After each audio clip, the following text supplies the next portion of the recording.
سلطان محمود غزنوی کے زمانے میں شہر میں چوریاں زیادہ ہونے لگیں تو چوروں کو پکڑنے کے لیے شاہ نے یہ تدبیر کی کہ شاہی لباس اتار کر چوروں کا سا پھٹا پرانا لباس پہن لیا اور شہر میں گشت کرنے لگے۔ ایک جگہ دیکھا کہ بہت سے چور اکٹھے بیٹھے ہیں۔ بادشاہ بھی وہاں جا کر بیٹھ گیا۔ چوروں نے پوچھا کہ تم کون ہو؟ بادشاہ نے کہا کہ میں بھی تم ہی جیسا ایک آدمی ہوں۔ چوروں نے سمجھا کہ یہ بھی کوئی چور ہے۔ انہوں نے کہا کہ ہم لوگ ماہرین فن ہیں، کوئی عام چور نہیں ہے، تم اپنی کوئی ہنر بتاؤ، اگر تمہارے اندر کوئی ہنر ہوگا تو تمہیں شریک کریں گے ورنہ نہیں۔ بادشاہ نے کہا آپ لوگ کیوں گھبراتے ہیں؟ آپ لوگوں میں چوری کی جو صفت ہنر اور فن ہے، میرا ہنر اگر اس سے زیادہ پانا تو مجھے شریک کرنا ورنہ بھگا دینا۔ چوروں نے کہا کہ اچھا اپنا ہنر بتاؤ۔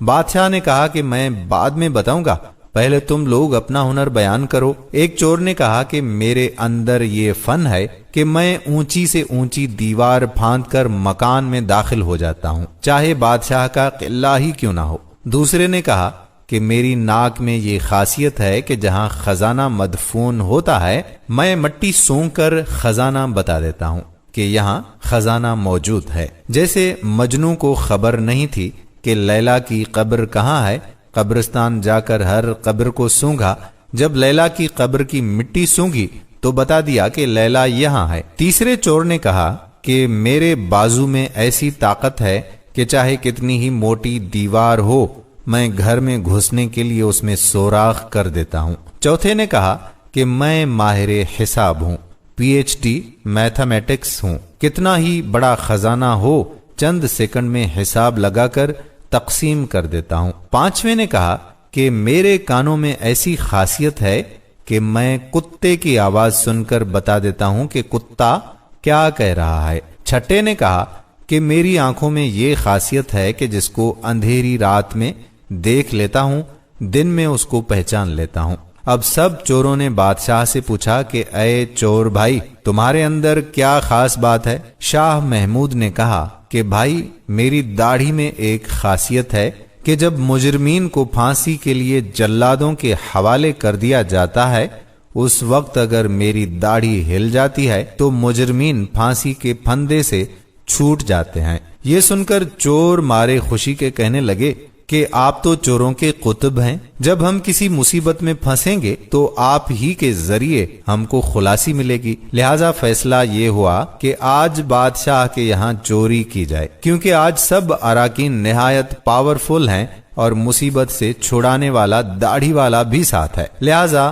سب بادشاہ کے محل کی طرف چل پڑے۔ راستے میں کتا بھونکا تو کتے کی آواز پہچاننے والے نے کہا کہ کتا کہہ رہا ہے کہ بادشاہ تمہارے ساتھ ہے، لیکن چور پھر بھی چوری کے ارادے سے کیوں نہ باز آئے؟ مولانا رومی فرماتے ہیں کہ گناہ اسی طرح سے ہوتا ہے کہ شہوت اور لالچ آنکھوں پر پردہ ڈال دیتا ہے، پھر برے بھلے کی تمیز نہیں رہتی۔ جانتا ہے کہ یہ آنکھوں کا زنا ہے لیکن مغلوب ہو کر گناہ کرتا ہے، اسی لیے اسباب نے گناہ سے دوری کا حکم فرمایا تاکہ لالچ پیدا نہ ہو۔ لہذا بادشاہ کے یہاں چوری ہوئی، چوروں نے خزانہ لوٹ لیا، جنگل میں بیٹھ کر ماہر حساب نے سب کا حصہ لگا کر چند منٹ میں تقسیم کر دیا۔ بادشاہ نے کہا کہ سب لوگ اپنا اپنا پتہ لکھوا دیں تاکہ آئندہ جب چوری کرنا ہو تو ہم لوگ آسانی سے جمع ہو جائیں۔ اس طرح بادشاہ نے سب کا پتہ نوٹ کر لیا۔ اگلے دن شاہ نے عدالت لگائی اور پولیس والوں کو حکم دیا کہ سب کو پکڑ لاؤ۔ جب سب چور ہتھ کڑیاں ڈال کر حاضر کیے گئے تو بادشاہ نے سب کو پھانسی کا حکم دے دیا اور کہا کہ اس مقدمے میں کسی گواہ کی ضرورت نہیں کیونکہ سلطان خود وہاں موجود تھا۔ بالکل اسی طرح قیامت کے دن اللہ تعالیٰ کو کسی گواہ کی ضرورت نہیں کیونکہ جب تم بدکاریاں کر رہے تھے تو میں تمہارے ساتھ موجود تھا، لہذا اللہ تعالیٰ کو کسی گواہ کی حاجت نہیں۔ پھر قیامت کے دن جو اعضاء کی گواہی، زمین کی گواہی، فرشتوں کی گواہی اور صحیفہ اعمال کی جو گواہی پیش کی جائے گی وہ بندوں پر حجت تمام کرنے کے لیے ہوگی۔ جب 6 کے 6 چور پھانسی کے تختے پر کھڑے ہو گئے تو وہ چور جس نے بادشاہ کو دیکھا تھا اس نے پہچان لیا کہ یہ وہی بادشاہ جو رات کو ہمارے ساتھ تھا، یہ وہی آدمی ہے۔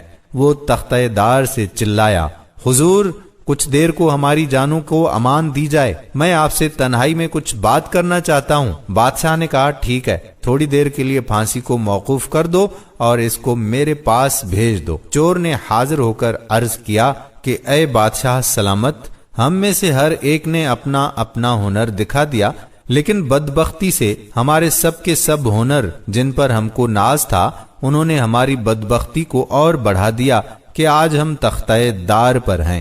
اے بادشاہ، میں نے آپ کو پہچان لیا ہے، آپ نے وعدہ فرمایا تھا کہ جب مجرموں کو تختہ دار پر چڑھایا جاتا ہے اس وقت غائیت کرم سے اگر میری داڑھی ہل جائے تو مجرمین پھانسی سے نجات پا جاتے ہیں، لہٰذا اپنے ہنر کا ظہور فرمائیے تاکہ ہماری جان خلاصہ پا جائے۔ مولانا رومی فرماتے ہیں کہ سلطان محمود نے کہا کہ تمہارے کمالات ہنر نے تو تمہاری گردنوں کو مبتلا قہر کر دیا، لیکن یہ شخص جو سلطان کا عارف تھا اس کی چشم سلطان شناسی کے صدقے میں تم سب کو رہا کرتا ہوں۔ اس قصے کو بیان فرما کر مولانا رومی فرماتے ہیں کہ دنیا میں ہر شخص اپنے ہنر پر ناز کرتا ہے، بڑے بڑے اہل ہنر اپنی بد مستیوں میں مست اور خدا سے غافل ہیں، لیکن قیامت کے دن ان کے یہ ہنر کچھ کام نہ آئیں گے اور ان کو مبتلا قہر و عذاب کر دیں گے۔ لیکن سلطان شناس جن لوگوں نے اس دنیا کے اندھیرے میں اللہ کو پہچان لیا،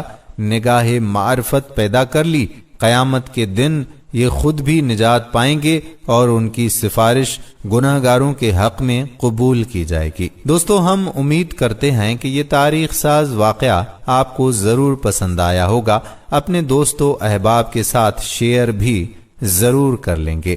ہماری حوصلہ افزائی بڑھانے کے لیے اس ویڈیو کے نیچے کمنٹ سیکشن میں ہمیں بتائیے گا کہ کیسا لگا یہ واقعہ آپ کو۔ آنے والی ویڈیو تک آپ کا میزبان قادر بخش کلہوڑو آپ سے اجازت چاہتا ہے۔ اللہ نگہبان۔